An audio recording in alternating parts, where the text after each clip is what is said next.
My name is Rune Rasmussen. I'm a Danish scholar of religion, and I work with Afro-Atlantic and Nordic mythology, among other things. And I just want to make a point as a response to the current debates about Walt Disney's choice of portraying Hans Christian Andersen's Little Mermaid as a young black woman. I work with Afro-Atlantic religious culture, and I just want to add this perspective to the very fine article recently published by my friend Dr. Mathias Nordic from the Nordic mythology channel. Apparently it has affronted people who grew up with Ariel merchandise or whatever, that she's not being imaged as ginger. But I just have to say these reactions are absolutely out of touch with history of religion's perspective on mermaid mythology. And also a bit perplexing to me. Like, I'm Danish. Hans Christian Andersen's Little Mermaid is, well, my cultural heritage. The statue of the Little Mermaid has about the status here as the Statue of Liberty has in to many Americans, I imagine. I'm also a scholar of these things, and I have 3 kids with a Franco-African woman.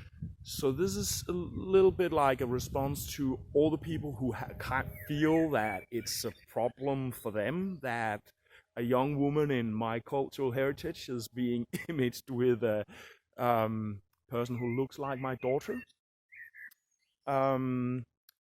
So yeah, as a ginger Danish scholar of this stuff, let me just make the point absolutely unambiguously clear that mermaid mythology is not a white phenomenon. First, it's much older than the invention of being white. It's fairly late that North Europeans got the unhappy idea of thinking that they were white. Like, for instance, I didn't really grew up understanding myself as white.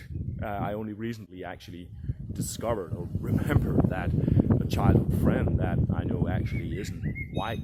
I hadn't noticed before.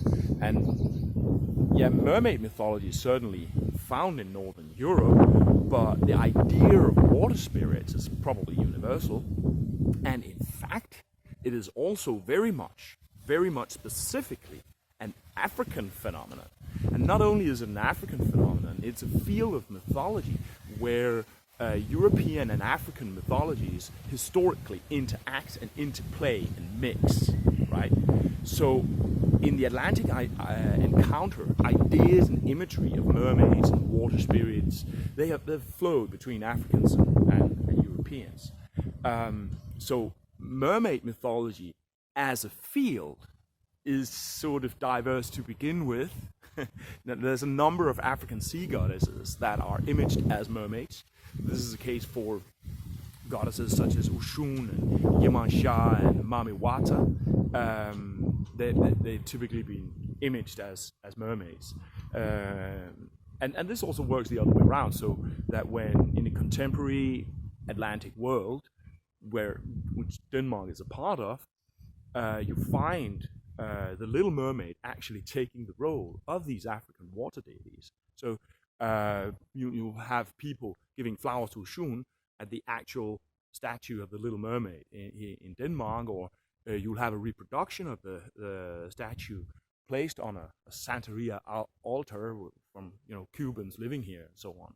So the application of diversity when you produce mermaid mythology today, that is not moving away from how it originally was. If it is anything, it's the opposite. It's moving back to something fundamental about this mythology. Perhaps you could even say it's finding the roots, or rather than continuing to deny them by insisting on reducing this animist mythology to this sort of ethno-nostalgic pastiche that has been a tradition in many Western contexts. Yeah, this is just a point I want to make. So hi there from the Nordic Animist channel, and see you around. Ciao.